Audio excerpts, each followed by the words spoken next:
If you own a gym, you have to sell. I know that makes you uncomfortable, and it did me for many years too. But here's the truth. Selling is actually the first act of coaching. And today I'm going to share some lessons about selling to make you comfortable selling without feeling pushy. We're going to be using some examples from my book, Help First, and I'm also going to be walking you through the process. This is Run a Profitable Gym. I'm Chris Cooper. And if I hadn't gotten over my fear of selling way back in 2008, I wouldn't be here talking to you right now. Ever since I wrote this book, Help First, in 2017, a lot of people have quoted it. I've got it on t-shirts, and some people even misexplain it. And so today I want to just quickly walk through what Help First actually means. It's not just a marketing tactic. It is an effective marketing strategy, but more than that, it's a philosophy of generosity and service. Every gym owner wants to help, and that's why we got into this business. But if somebody doesn't sign up for your service, you can't help them. Helping starts with conversations, but it has to end with conversions. If you truly want to help somebody, you have to invite them into your service. But the difference between helping and selling comes down to one word, and that is intent. If I want to help you get what you want, then I'm not selling. If I'm trying to get only what I want, then I am selling. Let's talk about the Help First strategy here, because some people who have really adopted this believe that helping first just means helping, period, or helping for free, or helping at a discount, or just producing a lot of content. Here's what it actually means. I want to give you a new perspective on a marketing funnel that's built around helping first. If you think back to all of the marketing that you've ever learned, the books you've read, the podcasts you've heard, maybe you took a course in marketing in college like I did 30 years ago, you were taught that funnels basically guide a broad audience of people down into the one person that you can help and then sell. Here's how this looks in a Help First context. First off, you're going to introduce people through providing free seminars, free content, help in online groups. I'm going to give you a few examples in a minute. And there are literally dozens in this book, Help First, running free seminars at your gym, going into the workplace, etc. The second step, though, is conversation. And the point of that Help First marketing strategy is to start this conversation. Okay. It's to move them down the funnel. You're showing up at their workplace to start a conversation. You are partnering with the bridal shop so you have an opportunity to start a conversation. They are making the introductions for you.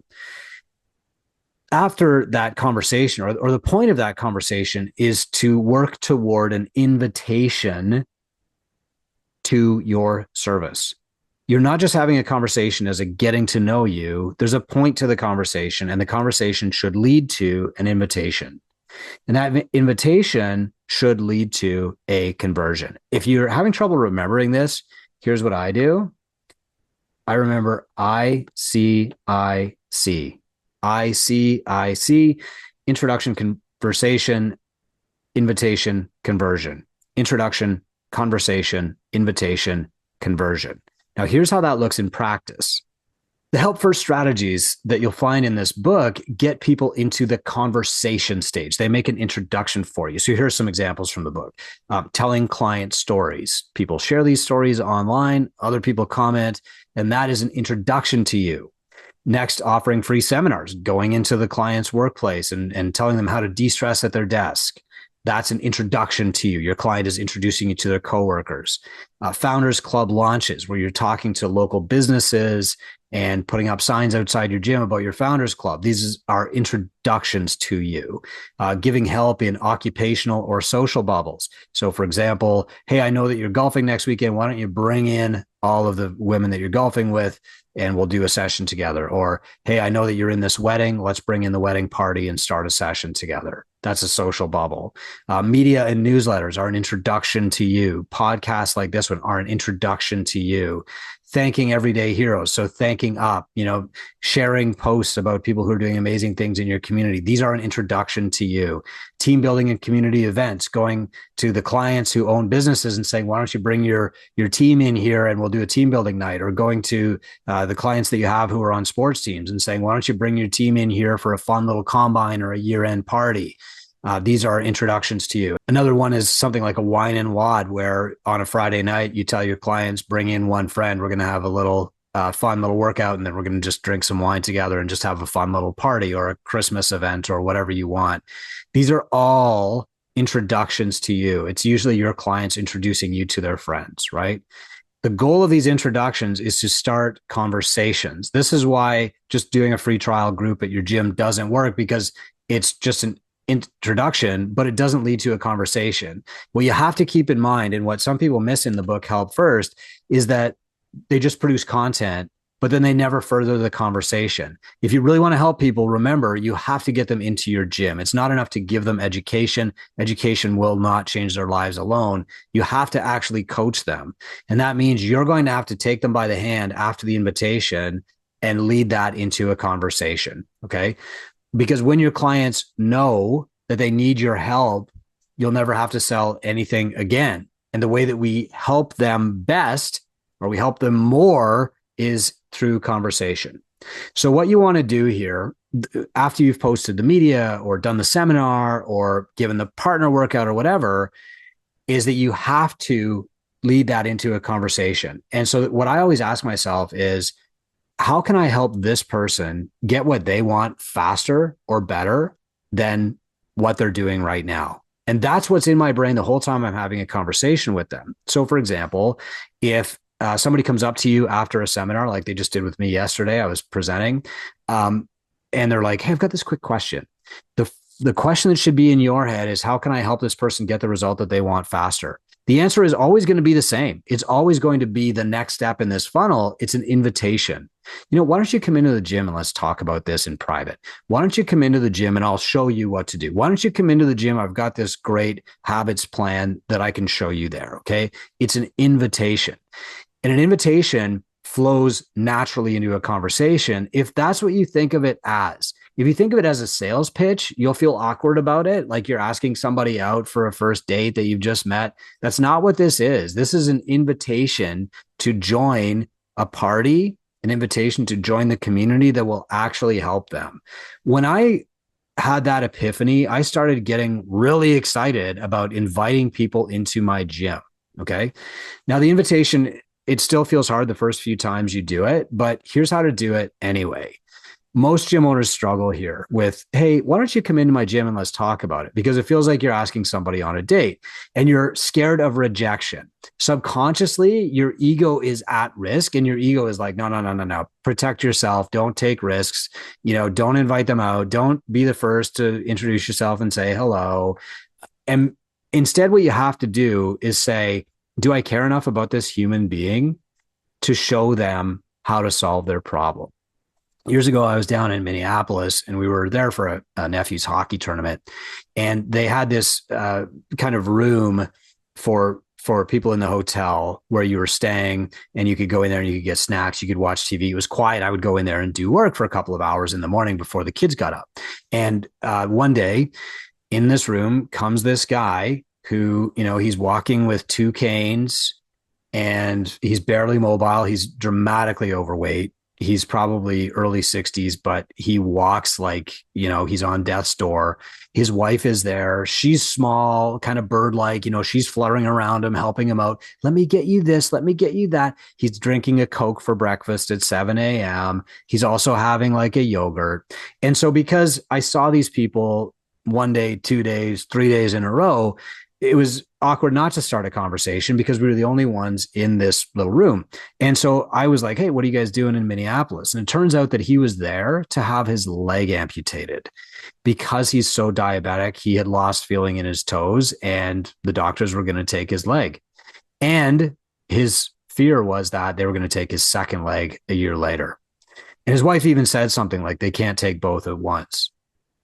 And so on the third day, I was like, oh man, I really feel for this guy. Oh, I can't imagine this.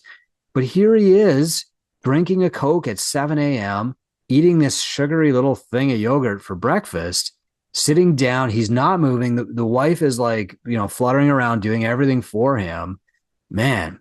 And that really sat with me for the rest of the day. And so on the fourth morning, my last morning there, 7 a.m. on like clockwork, they come tottering into the room and she's holding the door And, he's working his way toward the chair and she's going up to the breakfast bar to get him his cup of Coke. And I was asking myself, Chris, like, do you really care enough about this human being to tell him the truth?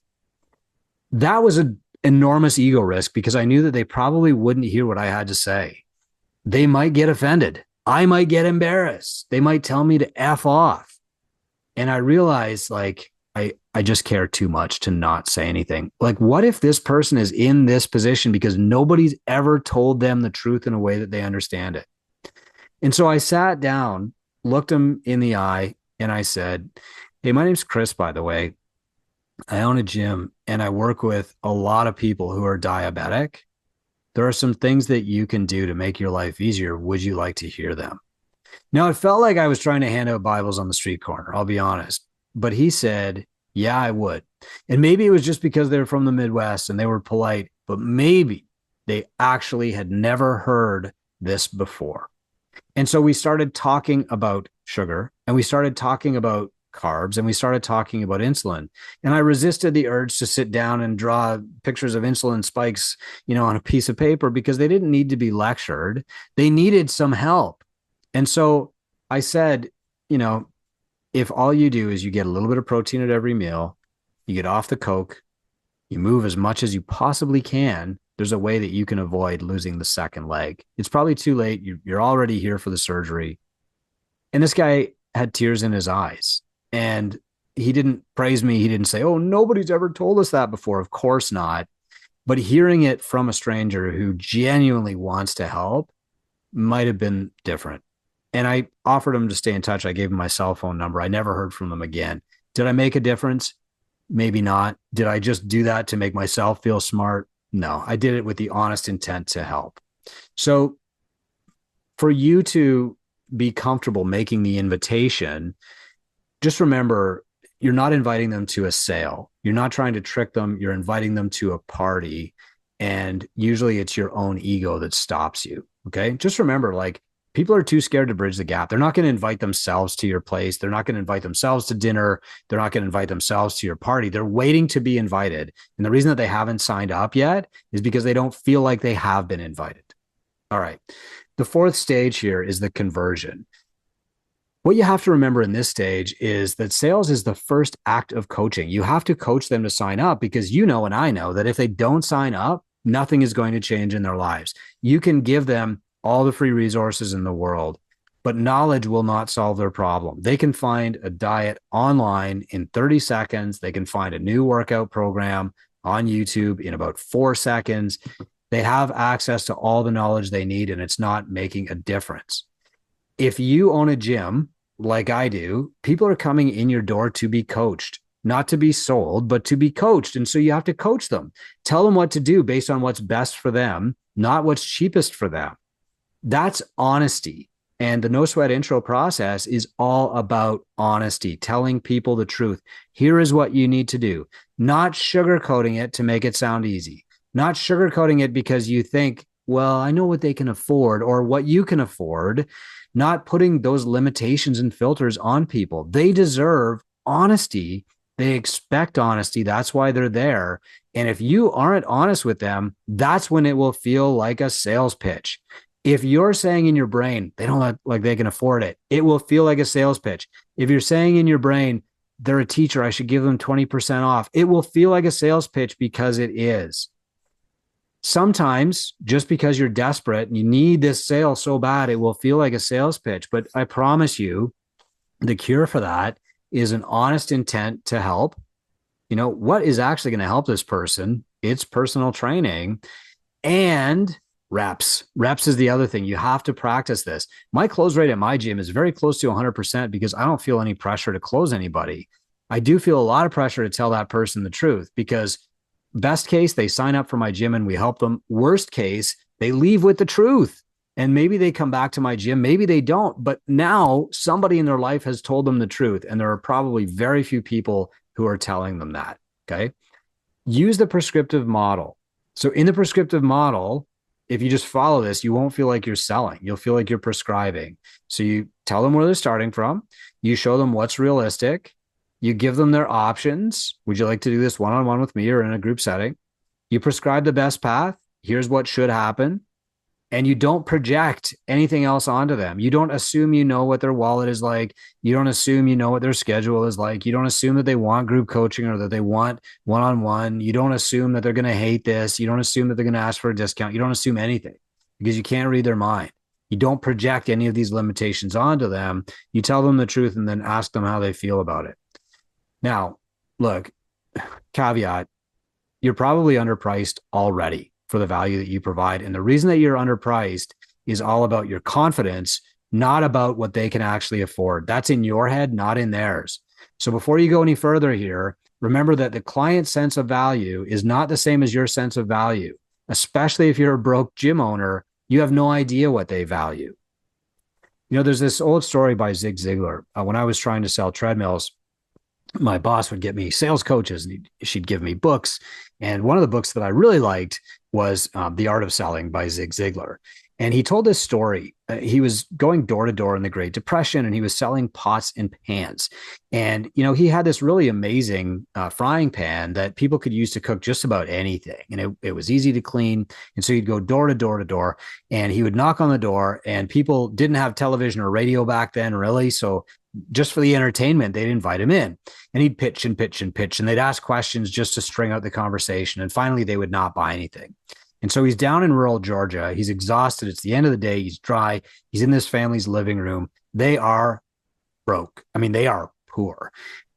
You know, and he's pitching this frying pan and he's like, they're not going to buy this frying pan. And he's right. And at the end of the pitch, they're like, we don't have any money. Sorry. Thank you for your time. They're kind of embarrassed that they've kept him there for an hour. He's kind of embarrassed that, you know, they have this clear poverty. And as he's packing things up, you know, he's putting his like brochures back in his leather briefcase. And the mom of the family says, what's that brochure there? And he says, oh, it's fine china. We also deal in fine china. And she's like, let me see that. And so she opens it up and she's looking at the fine china like, wow. And, you know, he's kind of humoring her. And she's like, I'll take a full set. And he said, well, ma'am, that's amazing. But a full set of fine china, even in those days, was, you know, hundreds of dollars. And she said, that's okay. I don't have any money for a frying pan, but I've been saving money since I was a little girl for a set of fine china. I have money for that. And what you need to understand is that when somebody comes in your door, maybe they're not dressed in the newest Lululemon because they don't have money for that, but they do have money for their health. And we cannot project our feelings about, you know, money or priorities or value onto our clients. Now, we've gone through kind of like the help first sales funnel, right? We've got introduction. You do a help first marketing strategy to be introduced to more people. You turn that into a conversation by asking yourself, how can I help this person even more? And that conversation should lead to an invitation, because that is how you help people more. You coach them. That invitation should turn into a no sweat intro. You do the prescriptive model, and that should lead to a conversion because you're coaching them to take the next step. But what I want you to remember here is that one of the things that we teach people is to have a lot of social proof. So in the office where you do your no sweat intros, you want to have lots of pictures of happy clients. You want to have pictures of them holding up whiteboards and saying, I did it. I lost 20 pounds. I did my first box jump. I rode my bike 30 kilometers. I ran a 5K. I didn't think this was possible, but it was. My life has changed. I'm happier. I'm healthier. I'm leaner. I'm smarter, whatever that is, right? You want to have these pictures and testimonials all over your office, but it's not just for your clients. The reason that you want these client success stories in your office is for you, because yes, the client will see these and they will imagine their own success. But even more importantly, it reminds you that your service works, that you're not tricking anybody. You're not selling them an old lemon that's going to break down when they drive it off the lot. Your service works. It's so valuable that I guarantee you it's already underpriced. And so the no sweat intro is just your first act of coaching. It's not a bait and switch. It's not a trick. It's not convincing somebody to buy when they're not comfortable or pushing them or, you know, having them spend more money than they planned. It's coaching them into taking the first step, the first real step, not the first discount step, not the cheapest step, not the easiest step, the step that's actually going to change their lives. That's what good coaching is. All right. Helping first is the beginning, but it's not the end. You have to invite people. You have to convert them, because if you don't, you're not truly helping them. Helping doesn't feel like selling to you, and it doesn't feel like selling to the potential client either. Help first could be called marketing, but you can also call it generosity. And so this is your invitation. I'm giving you this to invite you into a conversation with my team, because I know that while the knowledge is helpful and valuable, and that's why I deliver it to you, it's only the first step in a conversation. You can find me on Facebook, you can send me a DM and continue the conversation. But I want to take this opportunity because I care enough about you, even though it feels kind of awkward, to invite you into what will actually change your life. This is me getting over my ego, having done this thousands of times, putting in the reps to be at a point where I want to invite you into mentorship because I know the program works. So you can click a link below this video to book a call with my team and let us help you help more people. I'm Chris Cooper. This is Run a Profitable Gym. And I really would love to continue the conversation with you. Book a call with my team. And that's how we progress to help you help more people.